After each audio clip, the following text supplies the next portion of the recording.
Hi, everyone. I'm Richard Florida, and welcome to the Mayor's Podcast. Think about the streets as a canvas that every city has. So when our residents were bursting with energy and wanting to paint Black Lives Matter, we said, go ahead.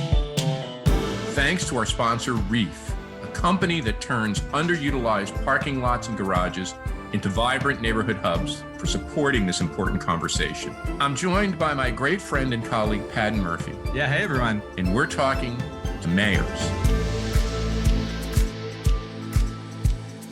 Hey, everybody. Welcome to the Mayors. On this podcast, we're talking to mayors and local leaders who are working hard to lead this incredible on-the-ground transformation of their communities and our nation as a whole.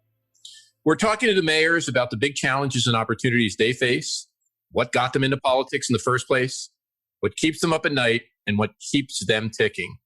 The Mayors is brought to you by Blueprint, a digital magazine devoted to reimagining and rethinking cities, suburbs, and rural areas, and making them into more vibrant, inclusive, and resilient communities.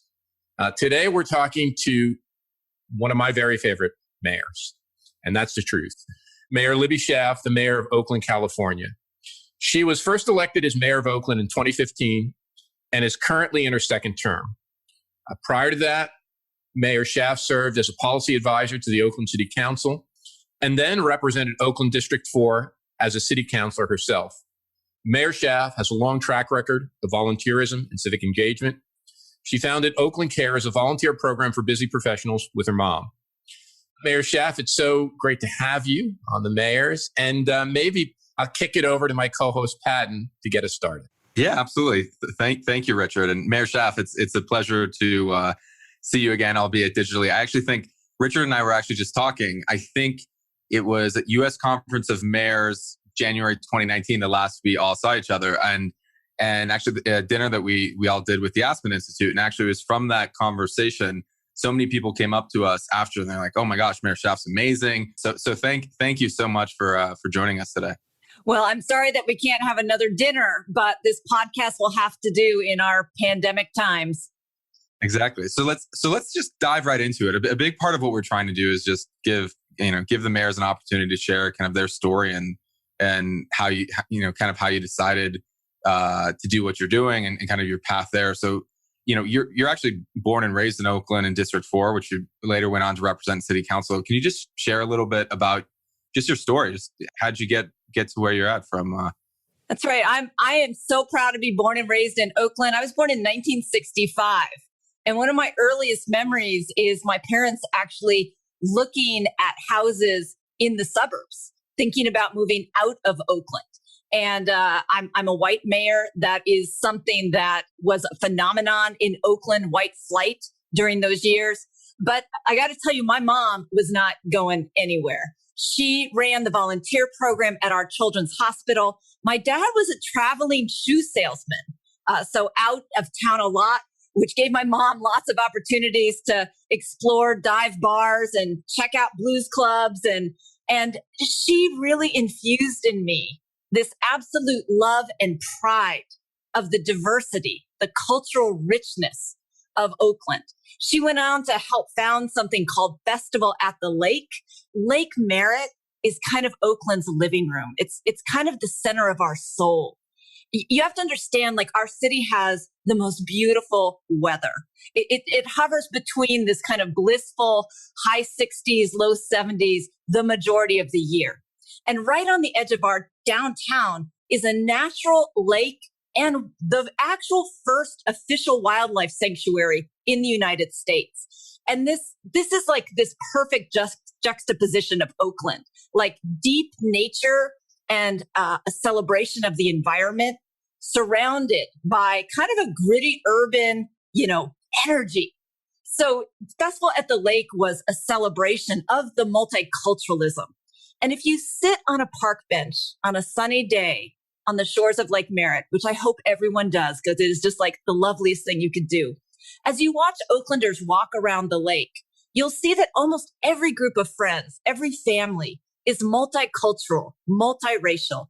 Many cities can claim diversity. Oakland claims inclusion. I like it. Yeah, I mean, that's absolutely been my experience with Oakland. Earlier in my career, I was a like startup kid living in the Mission in San Francisco, and a lot of my friends who live in Oakland. I'd say one of the best St. Patrick's Days I've ever spent as an Irish American guy. It's important to me, but was in Oakland, and the amount of outdoor kind of activity and that was really multi-generational and just folks from all walks of life being outside and having fun together. It's an interesting community sort of feel to it. It really feels, you could feel the neighborhood is authentic. It is. And, sometimes you have to leave your city to fully appreciate your city. I went to college in Central Florida outside of Orlando. At that time, not a culturally diverse community. I went to law school in Los Angeles, not a livable, walkable community. And it was in law school that I really started to find my center around social justice. I was in my last year of law school when the Rodney King verdict came down. And literally the block next to our law school burned down. And I was one of the student leaders that forced our school to delay finals for a week, which is no small thing in law school, so that we could go out on the lines, take depositions from people, help them get emergency food relief. And as someone studying the law, studying justice, I was offended to my core with that verdict. And this kind of sense of righteous indignity and an awareness that the legal system and government was designed in many ways to create stability and predictability, which leads to preserving an unjust status quo. Law school was really where I got that fire in my belly. And while, I had a lot of student debt to pay off, so I got a job at a high-paying firm, I just did not last there for very long. My heart has always been with public service. So even as a big corporate attorney, my mom and I actually started Oakland Cares while I was practicing law at a big law firm. Not a lot of free time, but, not a lot of sleep. So I was doing this homework help night at the Boys and Girls Club in West Oakland.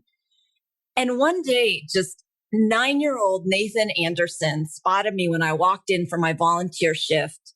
And he just ran across the gym and threw his arms around me. And I thought, this does not happen when I walk into the law firm every morning. Nobody hugs me. I don't see a 9-year-old little boy just light up and know that when I show up, he's going to get math. He's going to feel smart. It was just that moment where I knew I had to quit the corporate grind and go into public service. That was the biggest career change I made, was to start a centralized volunteer program for the Oakland Public Schools in the mid-90s. That's what led me to my first job as a staffer for the Oakland City Council president. And, here I am, mayor of my beloved hometown. Mayor, you mentioned your family and your mom in putting you on this trajectory towards racial, economic, and social justice, but I'm a little older than you. When I think of Oakland, I think of a place that was the center at the cutting edge of the 1960s social and racial activism. I mean, I'm from Newark, but maybe the place that was even more a center for this quest for social and racial and economic justice was Oakland.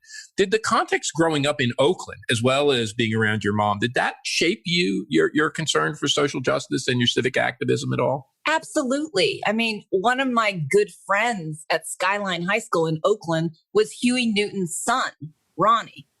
I actually transferred into UC Berkeley for a while, and protests on Sproul Plaza, which I think they actually called Bico Plaza, were a daily occurrence. So this idea of protest, of the power of free speech, and of radical activism is one I grew up with, and certainly one that you must be comfortable with if you're going to be the mayor of Oakland. And I'll say it is weird sometimes because as someone who grew up as an activist, has been a legal observer at big protests. Now, many of us came to public service to kind of fight the man. And as mayor, you kind of are the man. So you now represent the very authority and systems and institutions that you came to change. But you also have to recognize that you now represent that to others. And so you have to absorb and process a lot of that anger, a lot of that righteous impatience for more change, more justice. I want to jump into that in just a second, but I am also super interested in just in that moment when you went from law school to then founding, obviously a nonprofit, then actually being a staffer. I find people's stories when they start as staffers to be really interesting. I think it makes better leaders who have worked in the jobs that people are governing over. But what was kind of like that moment that you decided you were going to do it, and just take us into a little bit of like the campaign. One of the things that I think is really interesting, a lot of people talk about, the kind of binary nature of elections right now, and that you get two choices, and you're in a ranked choice voting kind of environment. So one, just kind of unpack the wonkiness of what that means for everyone, but also just take us into kind of where you were in your head and kind of how the campaign went, and you went from one of 16 to ultimately becoming the mayor and longstanding. I think there were two kind of, you said binary moments. Decision making to run for office is kind of binary too. Like you're not going to do it until you are. And I got laid off from the city of Oakland actually twice during the Great Recession. And the first time I got laid off, my godmother, Judy Johnson, dropped off Nancy Pelosi's autobiography. Tucked into it was an application for the Emerge California program. And it's a program to train first-time women Democratic pro-choice candidates to run for office. And it's something I hadn't thought about doing, but because I was laid off, I don't do board well. So I thought, I'm going to apply for this because I'm just not doing anything else. I kept on joining new nonprofit boards. My husband was like, stop it. Like, I need you to get a job because your volunteer work is killing us. So, doing the Emerge program and having these incredibly powerful women tell me, like, you are ready to run now. This is not something you should do someday. And, I had little kids. I had a newborn and a 2-year-old. So it didn't feel very obtainable. But it was also Emerge who said, think about running for the executive offices, that women tend to run for bodies, legislative bodies. And we need more women calling the shots, running the show in those executive positions. Obviously, I never forgot that. And then as the decision to run for mayor was also literally happened in a moment. Our Chamber of Commerce does a big poll every year to capture the feelings of voters. And this was a little more than a year out from Election Day.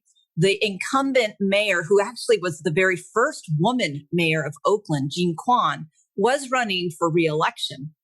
But as the chamber showed the polling data, it really showed that she was, despite hard work, good policies, good intentions, not re-electable, just not re-electable for the people of Oakland. And at that time, the only two other candidates that had gotten in the race were a number of men who did not have one day of actual governmental experience. That poll also showed that I was doing well. I had high favorability marks. So I am, in my heart, I think you guys found this out at dinner, I'm a data geek. I love data. And so at that moment, when I saw that data, I texted my husband. I said, we got to talk. Because it was in that moment I decided to run. And I'll just say, like, that was the head part of the decision. The heart part of the decision, and your heart needs to be in something like a mayor's race, was, Oakland is always the underdog city. It is always undervalued. There have been moments of revitalization. Oakland has been passed by, or the leadership has fumbled the ball. And I felt like this was a moment for Oakland. We had seen so much displacement, gentrification already happening. We had seen people thinking about investing in Oakland, which hadn't happened in the past. And I felt like I have enough technical experience and knowledge of Oakland to actually manage this moment, take advantage of it, say yes to people who want to invest and help revitalize our city, but to do it in a way that was not going to sell our soul. The soul of Oakland is such a beautiful thing.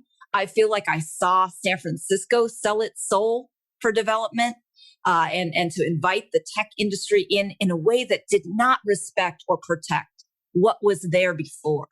And that was my mission in raising my hand to become my city's leader at this moment. And that was with this deep, like my deep roots dug into the fertile earth of this city, and with a fierce determination to protect what I call that secret sauce that makes Oakland, Oakland. So let's take it from there and let's talk about that. And I think you're right. I think we've seen not just parts of San Francisco lose their soul. I think we've seen a lot of American communities over the past decade lose their soul. How did you think about it? How do you think about it? And what can we do? What can we do to protect communities like Oakland from this, from this movement of capital, of technology, of industry? How can we make all of that happen? Have jobs and workforce and technology, innovate. We're Americans anyway. We like innovation, but how can we do that in a way that confers benefits to all residents and make sure that it's inclusive? I mean, one of the things we know about technology-based industry, it may have been innovative, but it's certainly not been inclusive, and that's with regard to gender, ethnicity, age, and race. So how have you begun to think about that and approach that? You have to start with racial equity in everything you do. And equity is not equality. If you treat everyone equally, but they've started on a very different level of playing field, you are not advancing equity. Equity is recognizing that we are all losing out because huge swaths of talent, industry, creativity have been blocked from actually benefiting all of us, our full society. And so to recognize racial inequality and to recognize that we will benefit by undoing the harms of the past and proactively evening that playing field, that is where we have to start. And I think in America, people are very uncomfortable talking about race. And even in California, we had a voter-approved initiative that prohibits government from doing race-based policies. And how can you undo racial disparities and discrimination if you cannot do race-based policies? So I was very heartbroken when Proposition 16, which would have undone that prohibition, actually failed at our ballot last November. But that aside, we in Oakland, we are never deterred. We are very determined to advance racial justice. And we're doing it some funky ways, like even in our road repaving policies. But you've got to not be afraid to talk about race and to recognize that equity benefits everyone.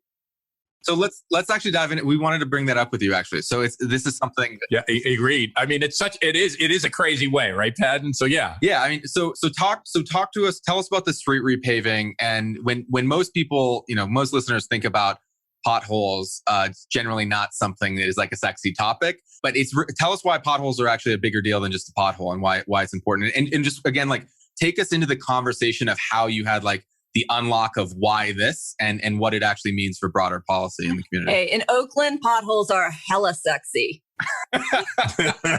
we need a t-shirt that says that. Potholes are hella sexy. Listen, you can attend to the basics, but also be aspirational and visionary in doing it. Our road conditions suck. There is no other word for it. We come down at the bottom of every list for road conditions.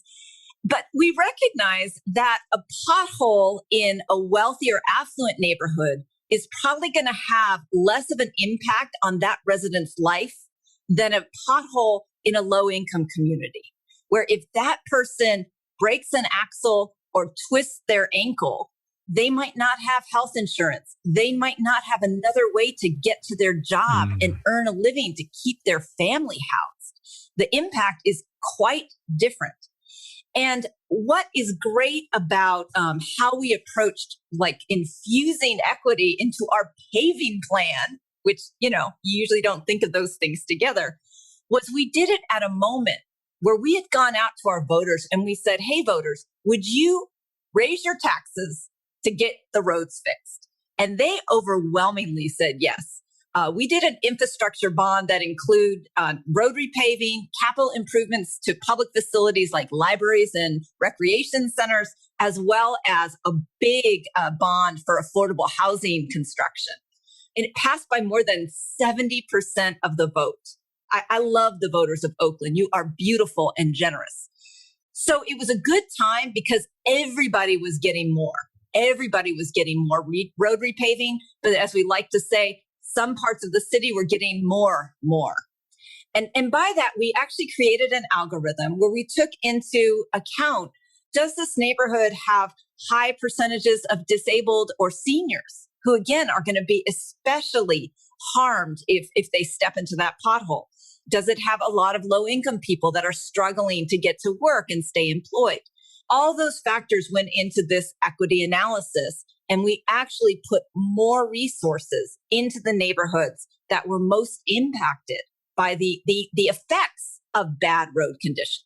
I'm so proud. Our public works and Department of Transportation workers in the year of the pandemic. So even though we had to stop everything, retool so people could continue to work safely under these conditions, they broke Oakland's all-time record in pandemic year, in 2020, the most miles of roads completely repaved, not just patching those potholes, actually completely replacing brand new streets. One neighborhood in deep East Oakland, probably the part of the city that has felt the most neglected by City Hall, I saw tears in people's eyes. There was a road that hadn't been repaved for 85 years that got repaved. Oh.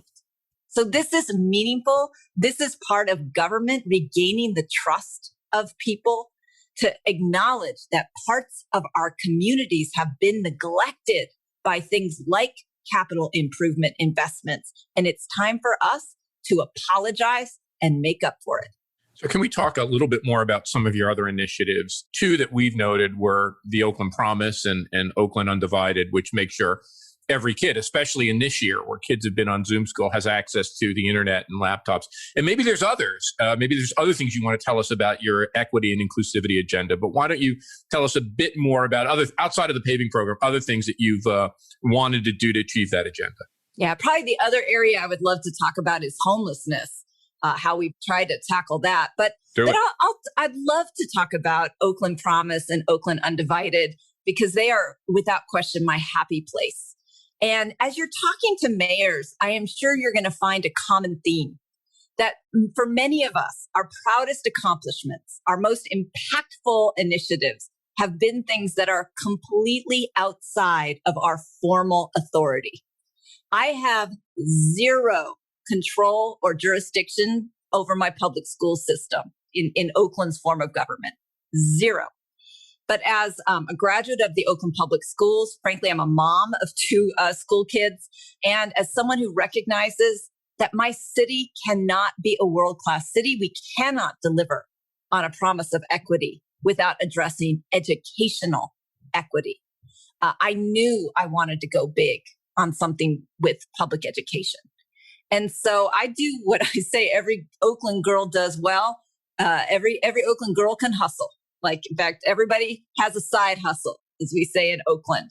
And so even though it's not part of my daily obligations as mayor, I have raised about $70 million to help create a ambitious cradle to career initiative to take kids from the moment they're born and say, in this city, your whole community believes in your brilliance as a scholar. So with babies that are actually born into poverty, their parents are Medicare eligible, we give them a $500 college savings account at birth and then financial coaching for the parents. We give every kindergartner a $100 scholarship. And we give schools these innovation funds to try and build a college-going culture in elementary school. In middle school and high school, we help kids navigate to make sure that they are college eligible, college prepared, that we are getting them excited about the career possibilities and how that links with their education. And then we not only give kids, multi-year scholarships to support their college dreams, and that can be a 4-year college, a 2-year community college, or a trade certificate. To us, that is all education. But we also mentor them throughout that post-secondary experience to make sure they don't drop out and they actually get that degree or certificate. That is the Oakland Promise. It is my absolute happy place. We're seeing huge differences in college admissions, particularly for African American kids. Telling them up front, early, like, we will help you pay for college. And also our first generation students. We have a lot of newcomers, people that have immigrated to this country, whose parents don't necessarily speak English or know how to navigate our system. These supports have made every difference for these kids. And then, you asked about Oakland Undivided. I keep on pushing Oakland to be the silver lining city during this pandemic. In other words, how can we respond to COVID-19 and just the absolute crisis that it has caused, but do it in a way that isn't just crisis response, it's actual permanent transformation of things that we've needed to change all along. And the digital divide is a huge equity issue. But you guys, Pat and Richard, I will tell you, at the beginning of this pandemic, I was doing daily updates. I was doing town halls. And every time I was giving a key resource for my community, where to get free food, where to get an appointment to get a free test, where to find out about financial aid if you have to take off work. I constantly was giving out web addresses. Mm-hmm. And I was sitting there as a mother with my kids trying to school through distance learning, in the background, just wanting to weep and thinking about how isolated these parents must feel that don't have a computer, internet access, or technical support if they haven't been technology users in the past, let alone the absolute horror of thinking that your child is falling behind in school. And so luckily we have great nonprofits in Oakland that had already done a lot of assessments. So we had a definition of where that digital divide was in Oakland and how big it was. The number we started with was 25,000 school kids without either a computer, an internet connection, or tech support. We put the call out to the community, and literally in days, we raised $13 million to deliver those 3 basic things to 25,000 households. As of today, 97% of our kids have all 3 of those key components to do distance learning, and they own these computers. These are now a connection asset that belongs to the whole family, not just the student, forever.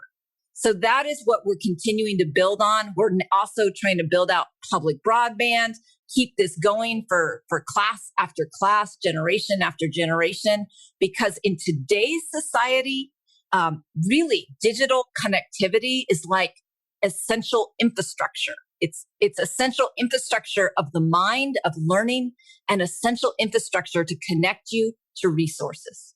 Can I ask you a question? I want to ask a question about housing and homelessness. But I think that something that's really interesting is, and I think this pretty unique or a lesson about your leadership that can be followed by other folks, is both of those examples are, to use your words, a side hustle, right? Like the Bay Area is probably one of the most entrepreneurial places in the world. And I think what's interesting about both of those examples is that they weren't traditional paths towards legislation or a policy approach or like a purely within government. You use your platform to do something entrepreneurial and create, a community and public-private sort of campaign to get something done. How do you think about that generally as as you know, you and you also mentioned, we know this about you, is that you're really data driven. How do you think about being data driven and entrepreneurial in your work? And how do you think about that with all the other issues you face, but specifically about both housing and homelessness? Because I think, you know, the reality is every city in America, big ones and small ones, are facing this question of that that Richard touched on earlier, which is how do you create opportunity and economic growth in your community, but still make it your community a place where the folks who are there can live and the new folks who are coming in can also live. And I think that's the struggle that obviously, you know, San Francisco has dealt with in other cities. But how are you thinking about that, and how are you taking the approach that you have with being data driven and entrepreneurial with this issue? Yeah, homelessness is this kind of soul scathing horror, particularly for coastal cities. It is a moral failure. It is a policy failure. I think it's very important that people realize it is not an individual failure. And we as Americans tend to always blame the individual or credit them instead of recognizing the impact of our systems and institutions and policies. Now, big picture, I believe that we cannot charity our way out of these problems. We have to have systemic change if we're going to really touch everyone and change things permanently, which is my goal. I also believe that if we're going to change the world, it will only be through public-private partnerships. And I say that because, oh my God, I love government and I hate government. Okay. A love-hate relationship. It's like an abusive marriage. Government is the only thing that can touch everyone. It is literally the most impactful systemic change that you can make. But like I said before, I learned in law school, it was designed to create stability and predictability. And that means it was designed to protect the status quo. It is not in the risk-taking business. People get pissed off when you make bets with their tax dollars. That is where philanthropy and the private sector comes in, because that's where we take a proof of concept. And I go out to philanthropy and I say, I believe that this new way of doing things could revolutionize our community. But I cannot take this risk with public dollars or through the public process. It's very clunky and slow. So please invest in this demonstration, but not with the idea that this is going to be some ongoing charity. We are going to now do the evaluation, gather the data, and not just data. We have to tell the stories also. You know, I just told you about 25,000 computers, but I want you to picture Jessica. Jessica filled out her application for Stanford, like sitting outside shivering on a bench outside a closed public library, hacking into their Wi-Fi so that she could get that application in. Like, is that equity? And I'm telling you, Jessica is going to get into Stanford. That girl is amazing. So the story, the picture that we have to paint to get to those policy changes are also important. And that's what we do through public-private collaboration. I'll give you an example with regard to homelessness. When I ran for mayor, I was, campaigning in 2014, and homelessness was not very high on people's list of concerns in 2014. While I've been the mayor, I have seen it literally explode on the streets of Oakland. Tent cities popping up, just horrible. These are our brothers and sisters and neighbors living in unconscionable conditions. I was shocked to learn that while I was watching that, every night I had empty beds in my shelters. Empty beds in my shelters with thousands of people sleeping on the streets. And so we wanted to experiment with something. We went out to the private sector. God bless Kaiser Permanente is an amazing corporate partner in my city. And we set up something that we call cabin communities. We would find an empty lot near an encampment that was particularly dangerous. Like, for example, the first encampment we did was literally going out onto the road in an approach to the freeway ramp. People were one person got killed by being hit by a car, very unsafe. We found an empty lot near that encampment. We put little kind of sheds, little cabins, very simple, but with electricity so people could charge their phones. Everyone has a cell phone. That is one essential of life.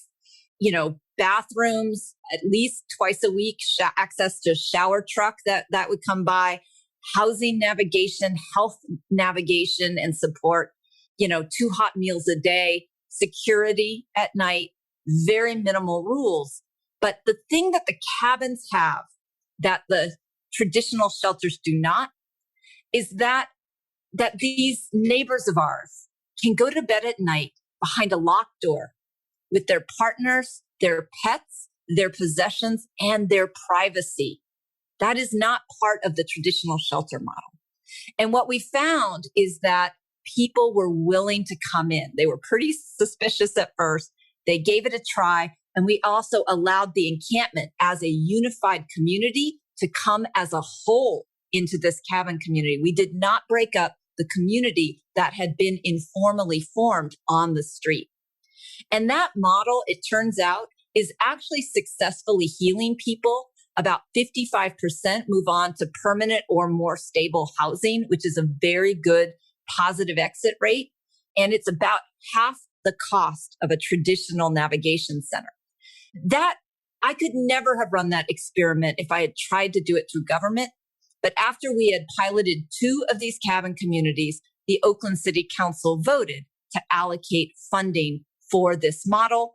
And I joined with other mayors to go up to Sacramento. And for the very first time, the state of California made allocations to large cities. Usually homelessness funding goes through the counties because they run social services and public health. This was the first time the state gave money to the cities because we had demonstrated our creativity, our ability to move quickly and to show impacts. You already mentioned that the camp was near a street. It was dangerous. Another area you've made incredible changes is in your streetscape. And you probably had, at least in the United States, as far as I know, one of the first real initiatives to create slow streets, to bring restaurants into the street. Now we hear people talking about bringing schools into the streets, bringing fitness into the street, bringing work into the street. So especially with the pandemic, but going beyond the pandemic, how much of this do you think is a change in the way we live and work that we're, Don Shoup would always say we have to take back our streets from parking and from cars and give them back to people. How much of that do you think is temporary, and how much of that do you think could be made a permanent change in the way we live and work? Oh, silver lining city. This is one of my favorite silver linings. The pandemic gave us permission to act fast. And let me be honest, like our rollout of slow streets in Oakland was ambitious, unapologetic, and I'll just admit it here, a little janky. I mean, literally the first weekend, my mobility policy advisor borrowed my minivan, stuffed some interns all wearing masks, stuffed some interns in it, and a bunch of, street closure horses. Yep. And drove around and just put them up. I mean, literally, this is about the lowest budget intervention that a city has ever implemented, and so quickly. But that's what we've got to do more of. We've got to test things and try things and then create feedback systems, especially from communities that feel like they haven't had a voice in City Hall. Because I am telling you, slow streets are here to stay. We did them as a pandemic response, but what we learned is people love them. Now, people don't love them in the same ways, in the same places. And what we found was in deep East Oakland, again, the part of our city that has felt the most neglected by government. They're like, hey, folks, we don't need, a street for our kids to roller skate on and scooter on. We are having trouble just walking to our most essential places, our food stores, our health clinics, our laundromats that we depend on. We need a different intervention. And so we pivoted. We took out some of the slow streets that people didn't want. And instead we created something called essential places, where we put up a lot of interventions to slow the cars down on these really dangerous intersections, dangerous streets that were on the path for many residents to these essential spaces, health and food providers. And then, of course, commerce, to start bringing commerce out into our public space. In Oakland, there's a very common chant at protests: whose streets? Our streets. Well, we are taking this to a new level because these streets are not just for cars. When you look down from on a satellite image of your city, you see that the public space, the commons, our shared responsibility where we come together as a community and all have the opportunity to benefit from this public space. It's, between 1/4 to 1/3 of the surface area of your city. And so we have not been utilizing that precious, precious gift. And we did accelerate this for the pandemic, but I am not going to let it go away. Whether it's permanent use of what used to be parking spaces as these parklets to expand outdoor dining and outdoor retail, getting back to racial equity.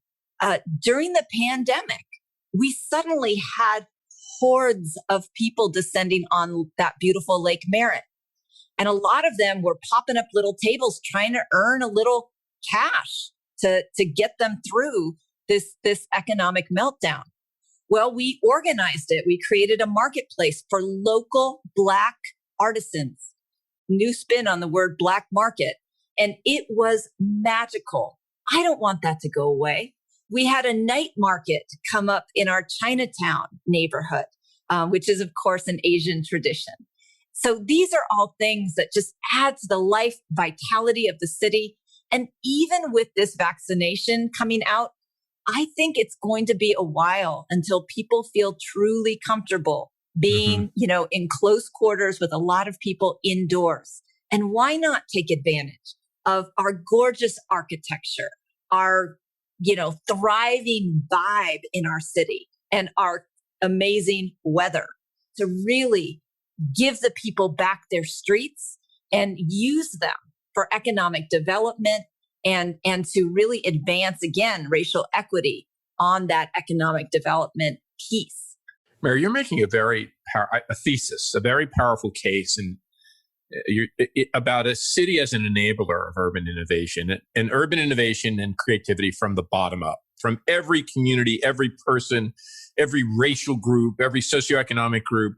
And usually, Jane Jacobs wrote about a city being as an enabler of that, but she often saw government as the enemy of that. She did, she was against planning. She was against big government.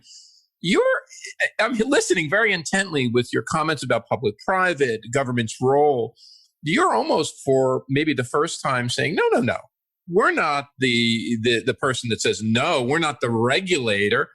We're actually the encourager of innovation. And is that your theory, or is that something that's just emerging about how communities with government support can be more innovative? In police reform, we talk a lot about the legitimacy of government. Government is only as good as people believe it is. And if we've alienated the majority of the residents that we are here to serve, we are failing. And so Jane Jacobs is right when government has stopped serving the majority of its residents, particularly those residents that don't have power, that don't have traditional voice. But I believe when government connects with its residents, listens to them, that's when we do beautiful things together. And I told you that public-private partnership is key to doing that, because we don't act quickly or nimbly. We are not risk takers, but we need to change more rapidly and more radically. And that's what excites me. And I mean, here's an example, during the protests of this summer, Oakland was ready because we had started a program to permit people painting on the streets. We now have these beautiful murals that are literally in the roadways, in the intersections, that are sending gorgeous messages and creating a sense of place and identity just by painting the streets. Think about the streets as a canvas. That's a lot of canvas that every city has.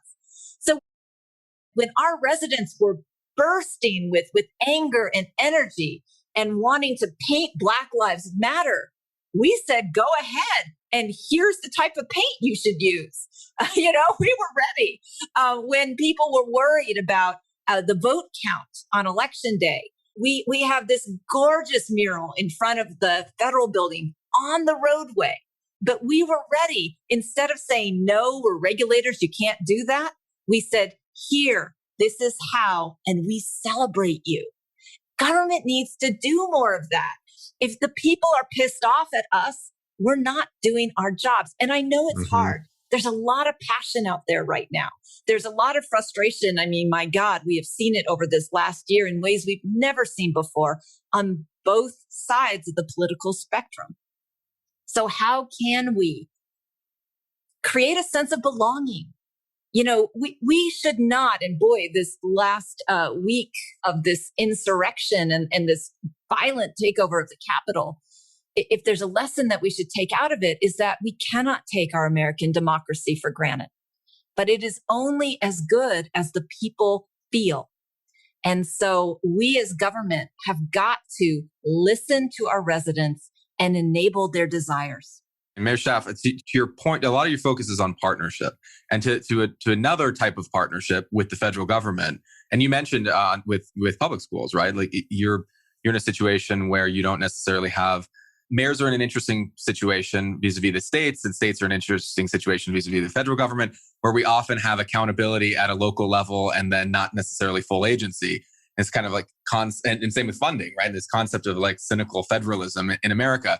We have this moment, right, with 2021 and beyond, where all of these issues that you've spoken about, how do we create inclusive opportunity? How do we solve homelessness and housing, transportation, all of these things, the federal government has historically had a massive role to play. And in many ways, cities have been left kind of by themselves for some time. Looking at a new administration and looking hopefully at an opportunity where the country can say, hey, this is we have to invest in America. We have to invest in our cities. How would you, in a kind of an ideal but realistic way, think about what the Biden administration would be doing, and frankly, what citizens and you hope other mayors will be doing to help bring the federal government and cities together to solve some of these problems? What's kind of your wish list or dream scenario? Well, I hope, and I am hopeful, that this federal government is going to listen to the mayors. Mayors fly at the perfect altitude. We are high enough to change the world, and I believe that many movements and changes have come out of proof of concept in a city driven by a mayor. But we are low enough that we know the people. We know the crack in the sidewalk that got filled. We know the girl that sat on the bench in front of the library to finish her college application. These are the people that we know. I cannot tell you how many hands I have held of my unsheltered residents to hear their life stories, to try and understand on the deepest personal, emotional level, their life journey. So listen to the mayors. And I have hoped, fun fact, my mom and Kamala Harris's mom, Shamala, were friends. They lived together in the same apartment building right on the shores of that beautiful Lake Merritt that I said is the soul of our city. And so to have someone in the second highest position in arguably in the world, who, was born in Oakland, started her career fighting for the people in a city like Oakland, that just gives me tremendous hope.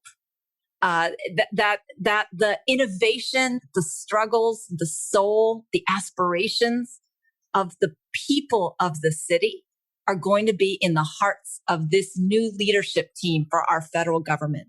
Because particularly in a moment like this of crisis, this pandemic, only the federal government gets a credit card. I have to balance my budget, and I'll be honest with you, it is horrific and heartbreaking right now.